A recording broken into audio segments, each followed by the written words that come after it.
This episode may contain strong language and adult themes. Viewer and listener discretion is advised.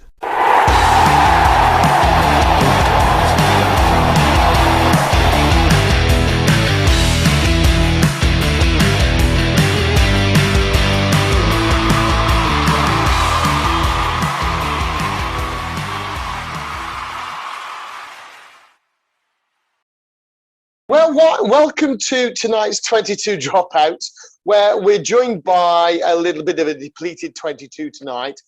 We've got Pete down at the bottom of the screen. Say hello, Pete. Hello, everybody. Hello. And up at the top, we've got Sam. And Sam's just playing with his lighting and wandering around in his vest top. Now, Well, Sam, it's a nice... Carry on, sorry. You've moved house, haven't you, mate? I have, yes. I flitted over the weekend since Friday. Yes, I've moved islands actually. So yeah. You moved islands. So tell the viewer where you are now. I'm now in the sister island of Malta, which is called Gozo, which is a tiny, tiny, tiny wee island compared to Malta. And Malta's not that big, mate.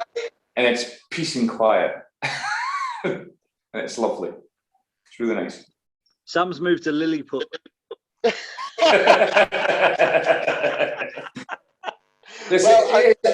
is a vest top I have on, but it was a vest top because it's like yesterday was the 4th of July, so I was hoping Phil was going to be on, so we'd celebrate American, Independence Day. Yes, but I've just spoken to Phil, and Phil is in a meeting, he says. Then he video called me, and I went, "Are you in the bar?" He went, "Yeah." Turn the camera around to show me the people he's meeting with, who've all got beers as well. So, Phil and your cohort, happy 4th of July. We are glad that we can celebrate getting rid of you, you treacherous bastards. And here's a message from the Queen, too. Coca-Cola. And Phil, the Queen likes Coca-Cola, which is probably why you lot got rid of us. Anyway, happy 4th of July to all our clan over there. And we look forward to getting back to you and refereeing with you soon. Now, talk of refereeing, what a weekend of rugby it's been.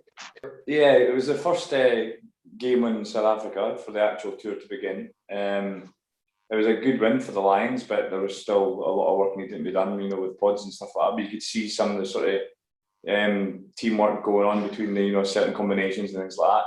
I thought Farrell had a bit of a shocker, to be fair. What a fucking surprise! He's been having shockers for a while. It was just timing, not quite getting the timing right with with other players, but that will come because it's the first game out, right? So it was a good win. Second game out. They played up in Edinburgh, didn't they, last week? Yeah, but that was against Japan. So I'm talking about the actual tour. Tour, not tour, but tour. Yeah, tour. Is that it's like going out rather than going out, isn't it? Well, all set up, made sure that was finished, got my beers in hand and all the rest of it, ready to watch the Lions game. Priorities, built the beds on Friday night, got the TV on the wall, priorities sorted and all the rest of it. What happens? Bloody get a power cut, missed the first 10 minutes of the frigging game. First 2 tries, I missed them. And who scores? Hamish Watson. I hear there were a few disappointed grumblings about a couple of Scots guys. And I'm only saying this from the headlines that I've read very, very quickly on Wales Online, which, as we all know, is the last bastion of good journalism. No, I've just seen a few things on the headlines. Like I say, I've not watched the game. I didn't even watch the England game yesterday or Saturday, whenever the bloody hell it was. So, apart from the first 10 minutes, you actually saw the game, Sam? I did, yes. It was, like I say, it was a good game. Well refereed, actually. Well done. But I think with Wayne Barnes being there as an AR, it definitely helped because there was a couple of calls that he put in, which were the correct calls, so it was good. Who was in the middle? Oh, French ref. No, it wasn't French. I think it was a Kiwi or Australian. Can't remember. Well, talking of Wayne Barnes, have you seen Polly's social media account? If you haven't, you've got to follow Polly Barnes on Twitter, because she is like 87 million times more funny than Wayne, and she rips the piss out of him on social media constantly. Is that his wife? It is his, no, it's yeah, it is his wife. It is his wife, and she is so fucking funny. She's ace. She's probably got 9,000 more followers than he has. She's not the mistress then. It is actually his wife. Yeah, she doesn't have an affair flat like some people we know. Oh, in fact, let's not go there. In fact, talking of that, hi Tom. I was actually at a tournament with Tom last weekend. I don't know whether I said this on last week's show, but he wanted to have a shower in the course because of COVID. You can't shower anymore. So he couldn't get into anywhere. I said, listen, mate, the ref's room's got quite a big sort of sink and things like that. So he came in there. I was getting changed, and he starts putting shaving foam on his head, and we're having a chat, and he's shaving his head. And next thing I know, he goes, ah! And something hit the floor as he puts his hand up to his ear. And I looked down, and there's just that split second when I thought, oh, shit. He's chopped his ear off. And then I hear this plastic and metal hit the floor and realise it's the head off his shaver. But he's actually gone and jacked the razor into his head and cut his head. I'm worried. Right? Pete's not saying a bloody word. He's just sitting there all prim and proper, clean shaven, all the rest of it, specs on. He's saying nothing. What's going on, Pete? I couldn't get a word in edgeways to you two. Fuck off, mate. You always pipe up over the top of us. What's going on, Pete? No, all good, all good. I got people in the restaurant that want food, so I'm going to have to go shortly. All right, okay. Well, do you know what? I know that's not very nice for us, but I'm really glad that things have picked up for you, because it's been a fucking shit 18 months, hasn't it? Yeah. It's been good, because all the other pubs in the area have gone really fine dining, and on a Monday night you don't want fine dining food unless it's a special occasion. Yeah. So I'm getting them from all over, and like 3 in the pubs in the area don't even do food on a Monday. So what you're saying is everybody loves your shit food on a Monday. I do pub food on a Monday. Pub food. Number 1 in the area on TripAdvisor. So what's the name of your pub? I'm going to go on the comment. What's the specialty for pub food? So most pubs are judged on a steak pie.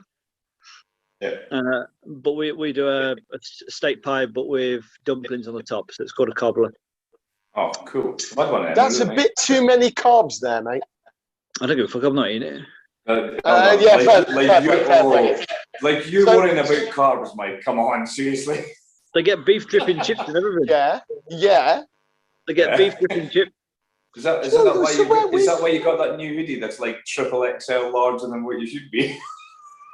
Mate, this is a medium. Pete, by the way, I've got some of your stash. The rest is coming later this week.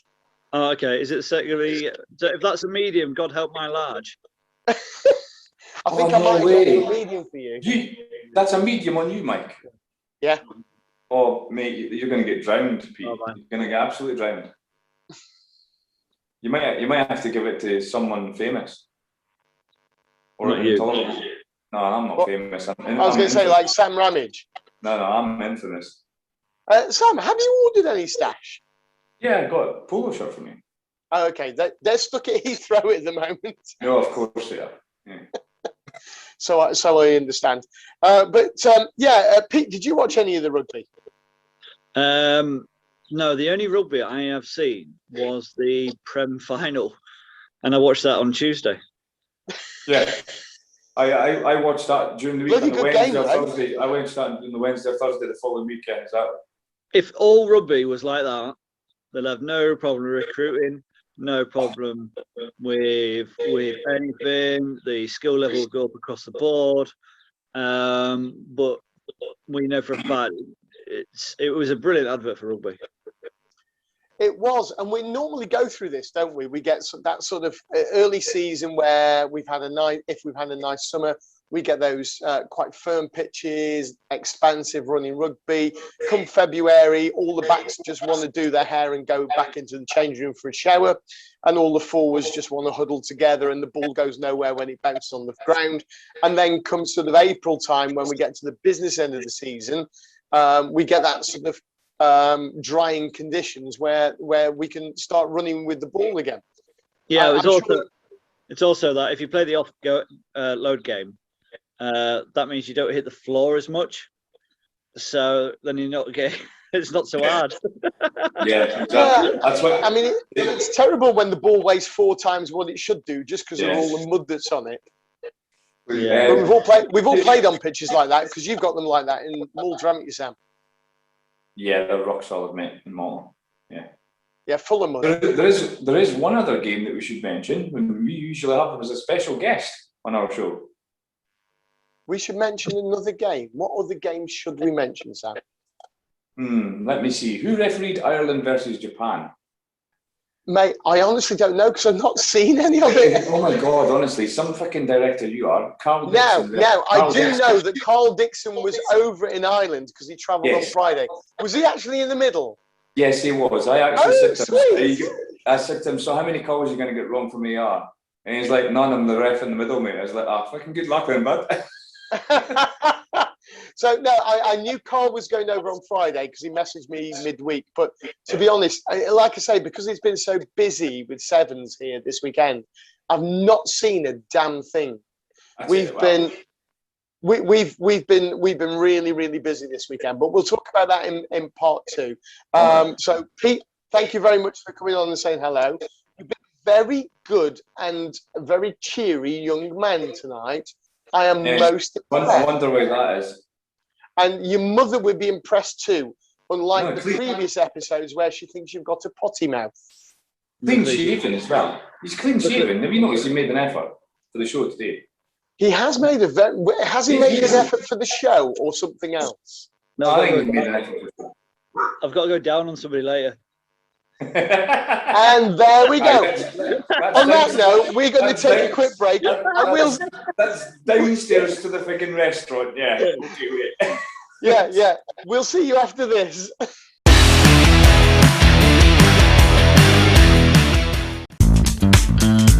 When you need clear and concise match official communication systems, look no further than the brand new AxiWe AT350.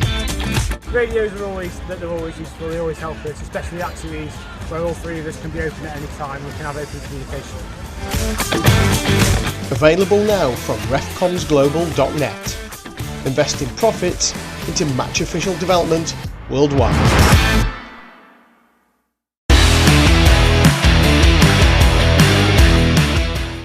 Welcome to part 2 of tonight's oddly weird and very unusually quiet 22 dropouts. And it's unusually quiet because Pete is very clean shaven, very demure and very gentlemanly like.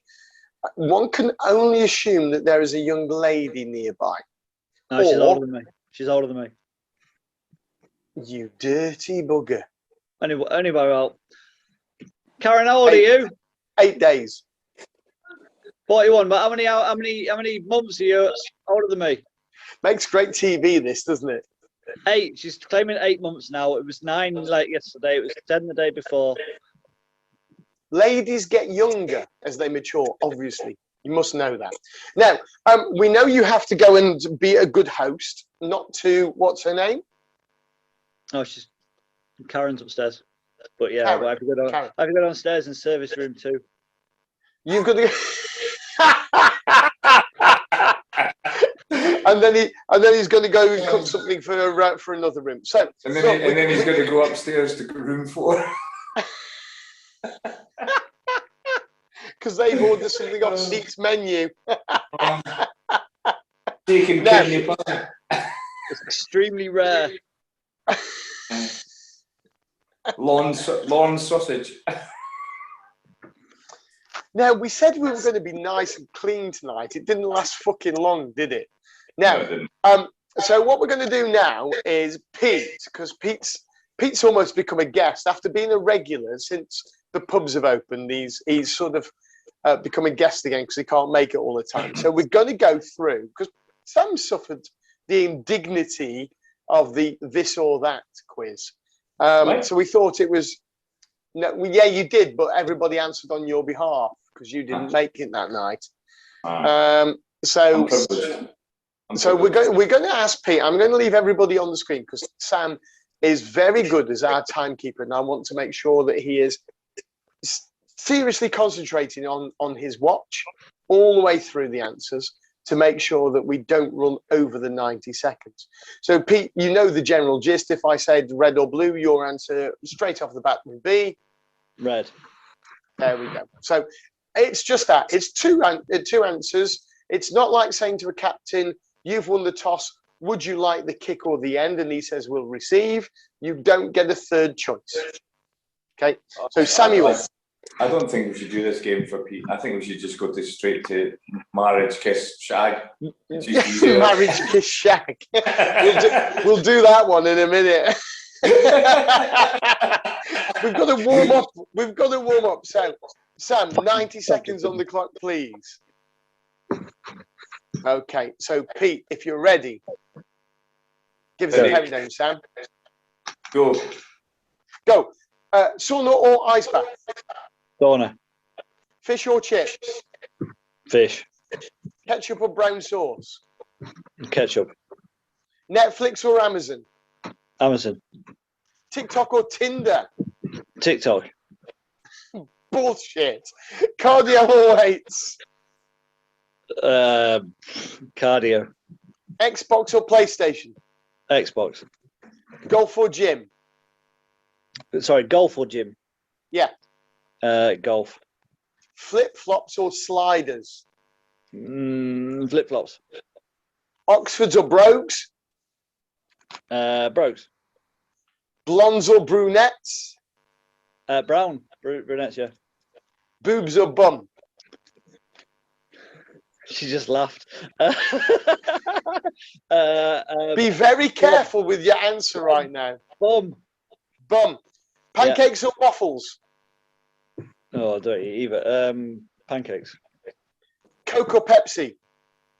Pepsi. Ale or lager? Lager. Tea or coffee? Tea. Gilbert or Samurai? Gilbert. 7s or 15s? 15s. Playing or refereeing? Ooh, refereeing. Sofa cuddles or cuddles in the shower?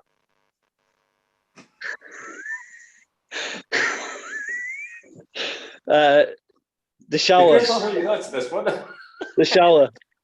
And the last question, There we go. bacon sandwich or sausage sandwich? Beep.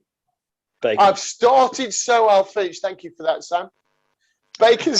It's like we rehearsed this shit, isn't it? Bacon sandwich or sausage sandwich? Bacon. Bacon. Bacon tastes good. Pork tastes. Yeah, I could do the ex-wife jokes there. But I don't think we should. I don't think we should self-analyze Pete at all. I think we should just. Don't get off, Sam. Stop it some wet. Sam, stop it some wet. We've got to think people. Of course, we've got to analyse it. Now, I'm with you, mate. We live in the north of England. We've got to have a sauna, not an ice bath. It's only girls who wear vests like Sam who want an ice bath.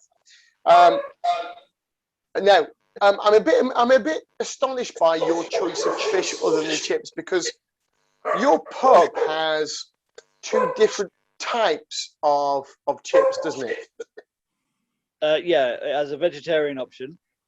And okay, so there's a meat option on chips? Yeah, beef dripping. And do the vegetarians ever notice the difference? I don't care. The answer is no, they don't, if TripAdvisor is watching. I'm quite surprised you went for Amazon, not Netflix, because Amazon's a bit shit at it, isn't it? Yeah, but I don't watch telly. Too busy, mate. I don't find any. Oh interest no! You're right. You don't watch Tally because you're too busy on TikTok.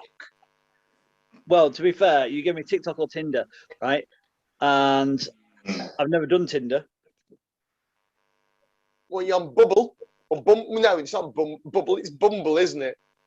I went on Bumble for about for a month or so, and it's crap. But no, Facebook. We know some other referees who get good results off that. Yeah, well, Julian completed Tinder and had to come off Tinder and change his postcode. Julian completed Tinder. It's not Mario Kart, you know. It's not like it's not a fucking PlayStation game. Yeah, and Sam's had to go to a different island to find love. So Sam's gone to a different app called Grinder. No, well, there is that, but have you noticed that Sam's now playing Love Island? You might be right there. So, how many people, just off the subject, how many people live in Gozo, mate? Rough guess, 20, 25,000. 2 minutes. So, about the size of this big town, then? Oh, yeah, shit, yeah. I'll be down in 2. Sorry. You keep using that word down. It's just terrible. You know, Yeah, a lot.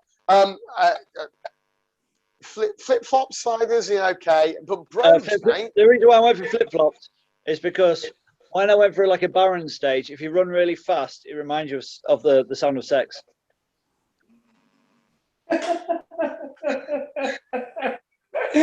Oh, Christ. He's woken up.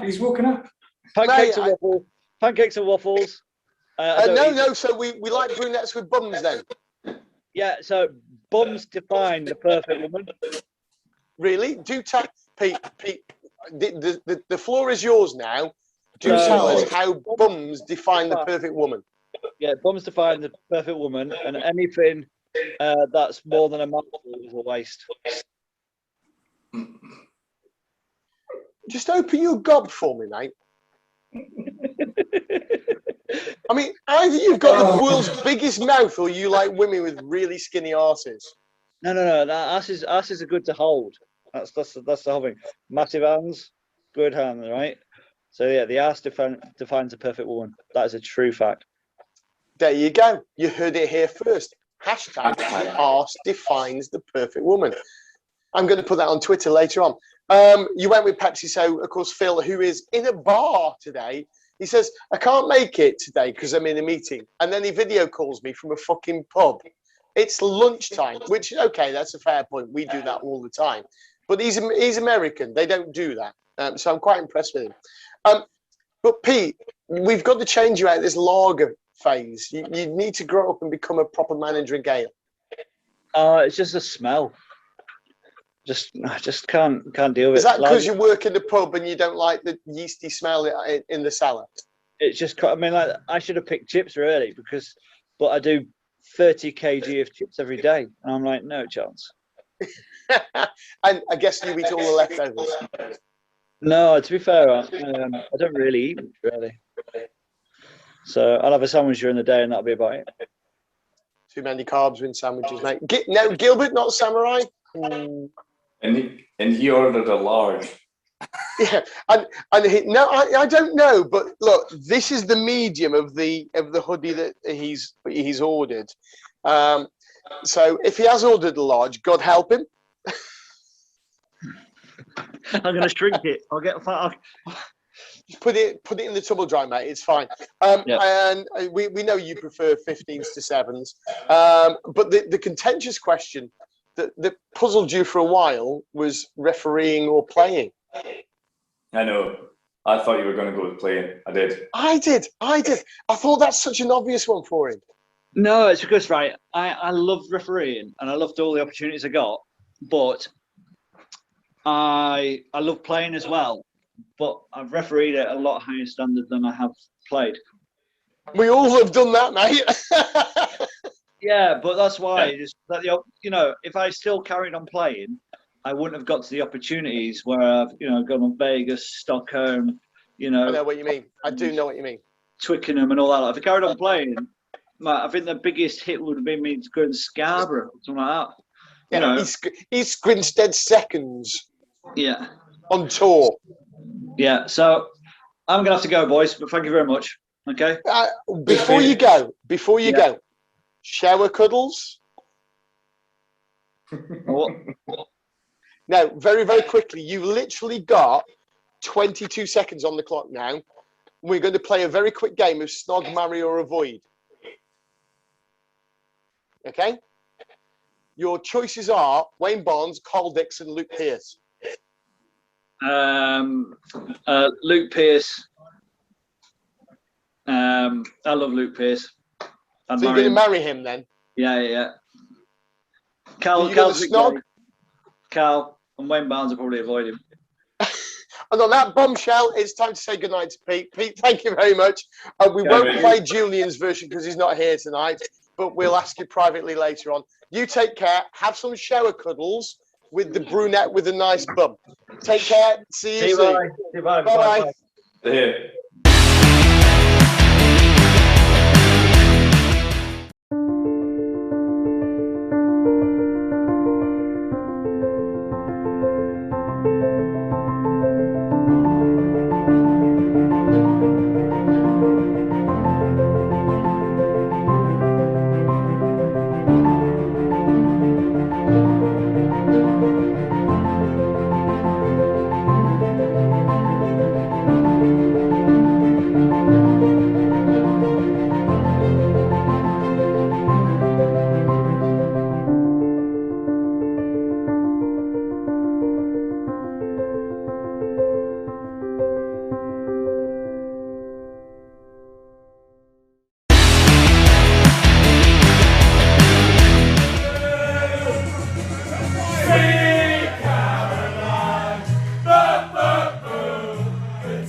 Welcome back to part 3. Welcome back to Sweet Caroline. Sam's shaking his head. I think the reason Sam's shaking his head is because he was moving house all weekend and he couldn't be over here in the pub in Plymouth in the rain at 2 a.m. singing Sweet Caroline, knowing that in less than 8 hours he's got to be on the pitch refereeing again.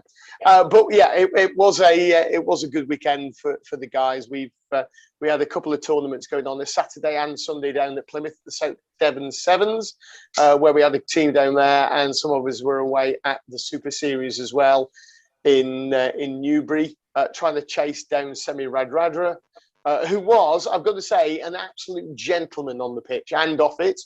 Of course, he was very accommodating to everybody he met, and a very, very big team player who allowed his teammates to score whenever he could. So, Sammy, listen, I know the Fiji announcement is either due today or in the next couple of days, and we talked about it at the weekend. So, hope that you're on that. I'm pretty darn certain you're going to be. Even though you were very coy about it on Saturday, but I'm certain you're going to be in that team. Now, Sam, tell us a little bit about your house move, because it's not quite the standard that you normally expect, where you just hire a van and load it all up and chuck it out the other side. Well, no, not quite as standard as that, but pretty much. I mean, it was an early start on Friday morning, preparing all the stuff. Took the day off work, preparing all the stuff, strip the beds down, things like that, make sure everything's downstairs so you don't need to, stay carrying things, together. Yeah, because you were in the apartment block, weren't you? Yeah, in the first floor. So save getting a lifter, just, got a mate round and we just carried the stuff down the stairs. It was only like, a good half a dozen sort of things that were a bit awkward or heavy, but got them down the stairs. And then the movable guys, when I got the works van, a couple of work colleagues came and helped out and loaded up the van and the car and took the trip up. I suppose it's normal though for people over there to move across water, but over here it sort of seems a little bit alien, doesn't it?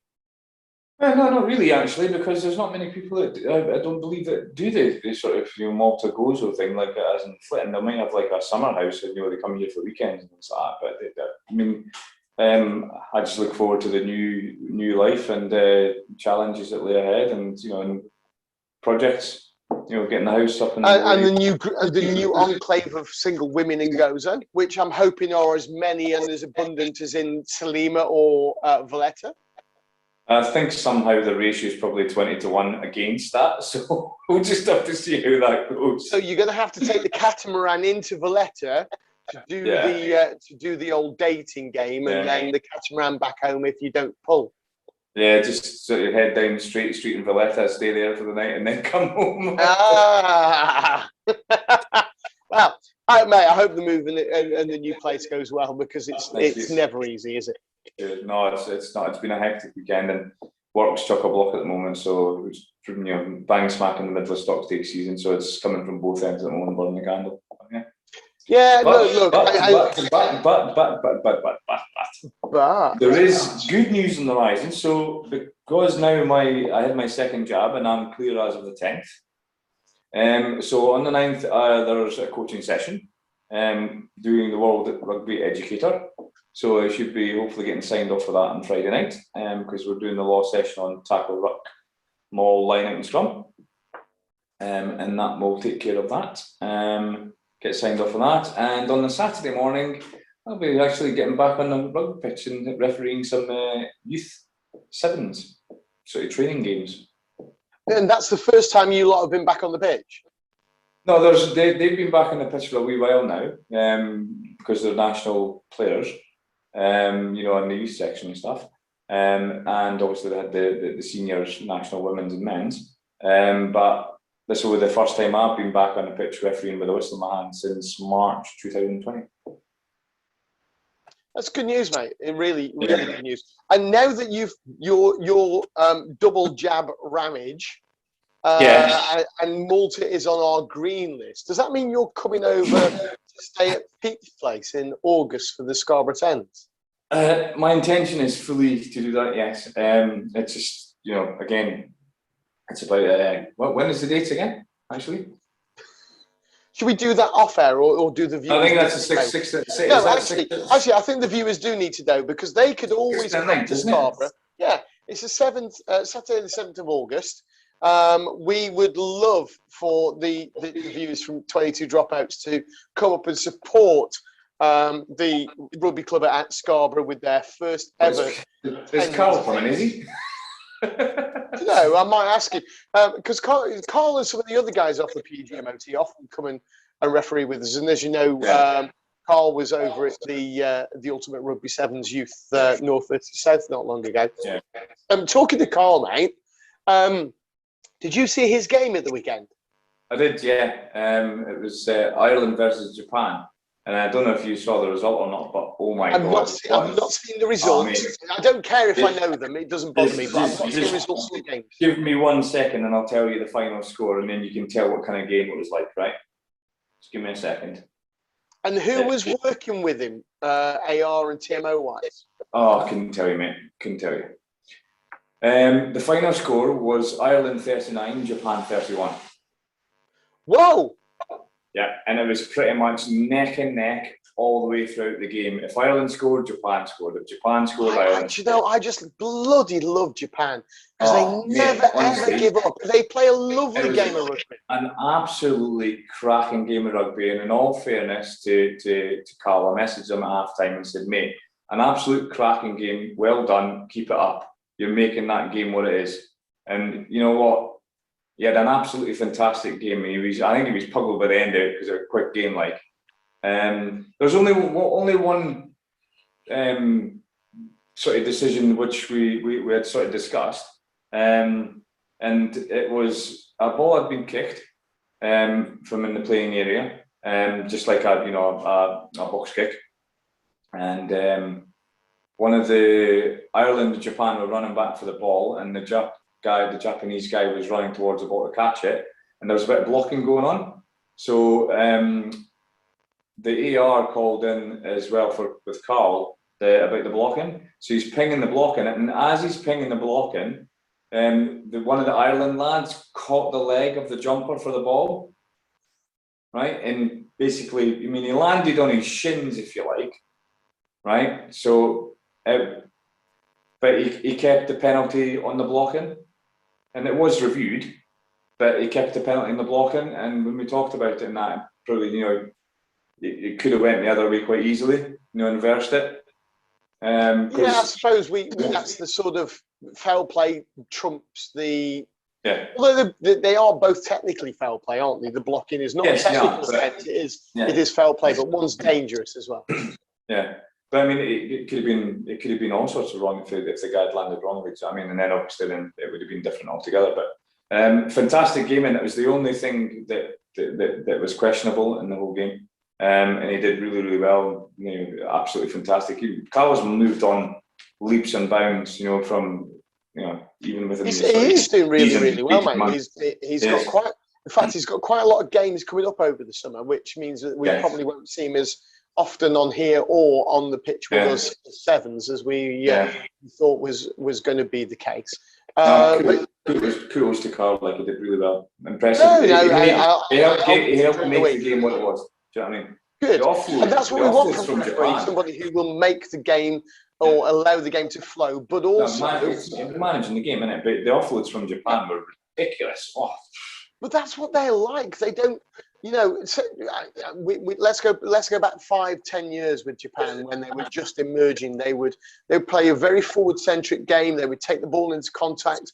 They'd go down to ground and they present, and it was slow ball all the time. But now what they want to do is they want to draw people in, suck the defenders, take the contact, and offload whilst people are out of position. There's no chance for them to set up a guard and pillar defence or out wide, and that creates the holes for that they can attack. Yeah. Now, just before we go, mate, did you see the England game? No, I didn't. No, neither did I. I was driving back from Plymouth, to be fair, but I heard it on the radio, and I heard young Nick Heath commentating, who did really, really well. I've known Nick for a number of years. He's a wonderful commentator, and I think this is the first time he was doing a full England game. So well done, Nick. But 6-2 on the bench, and then two of your backs get taken off injured. And Dan Robson, an out-and-out 9, ends up on the wing. And didn't he score a try as well? I don't know, mate, because I didn't watch the game. And I think Eddie Jones. I genuinely couldn't even tell you the result of the game. No, I couldn't. With the weather and stuff like that, really, really bad driving. But it was sort of on in the background. But something I read today from Eddie Jones was that he was impressed with Dan, as we all are. But he outpaced most of England's regular wingers. There you go. Well, yeah, it's a good thing and a bad thing, because what we don't want is somebody who's as good as that as a 9 being brought in as a utility back. Yeah. Unfortunately, but there we go. Listen, what's the news on the Scottish players in the Lions camp? Anything new?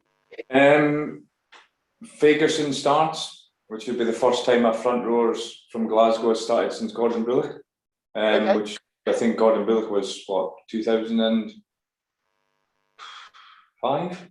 So New Zealand, maybe no Scottish players started in New Zealand. So in 2009 in South Africa. Wow. Or even earlier than that. It might have been Australia, 2001.